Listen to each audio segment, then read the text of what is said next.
It was a moment of serendipity which led to my discovery of Froghall Farm, as so many things often are. I sat next to a lady at a tutors event for the Adult Education Service Learning Pembrokeshire, for which I'd been teaching, and after discussing our different disciplines, mine in art, my fellow tutors in French, she casually mentioned that an afternoon of tree planting lay in store for her that day.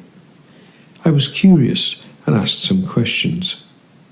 It turned out that the lady, Sarah Higgin, owned a substantial Pembrokeshire farm, and for the last decade and more she'd been busy seeking to rewild a large part of her more than 200 acres. To date she'd overseen the planting of over 80,000 trees, predominantly native deciduous woodland, with the figure set to rise above 100,000. I was amazed. Conservation and the natural world were two issues central to my interests, and I asked if it might be possible for me to visit. She very kindly agreed, so a few weeks later, on a damp October day, I made my way up to Froghall Farm, some 6 miles north of the county town of Haverfordwest. Taking wellies and waterproofs, along with my watercolour paints, I felt ready to explore her farm of gentle rolling hills and burgeoning woodland. After a warming cup of tea, Sarah generously offered to take me on a small guided tour.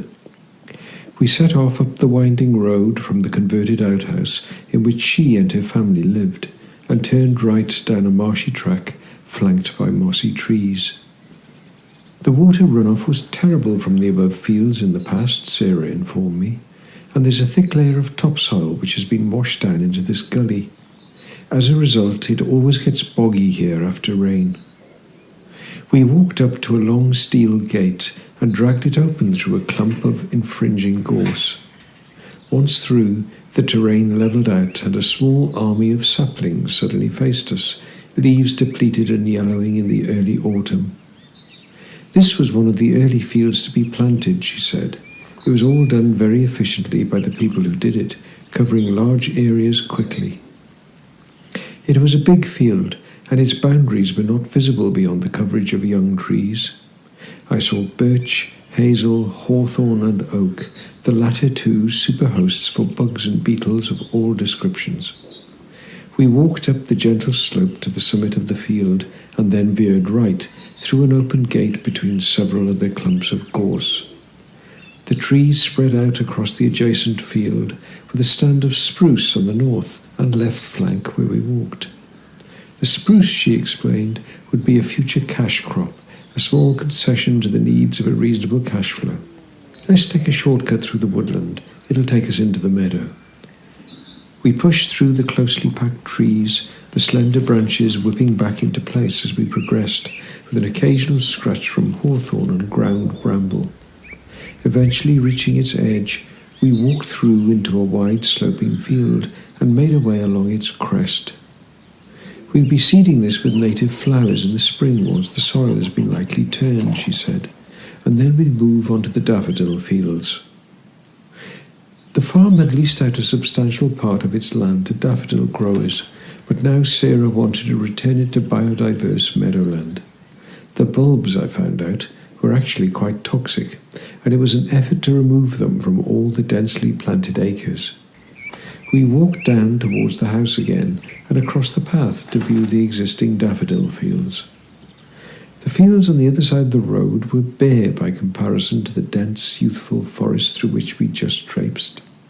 All the signs of mechanized farming were plain to see: churned mud tracks with heavy tire treads, and large, desolate fields with hedgerows reduced to a minimum.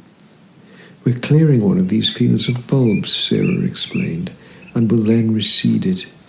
We let the lease run for a little while longer on the other ones before rewilding them as well. As part of the plan, hedgerows will be planted and some extra tree cover provided.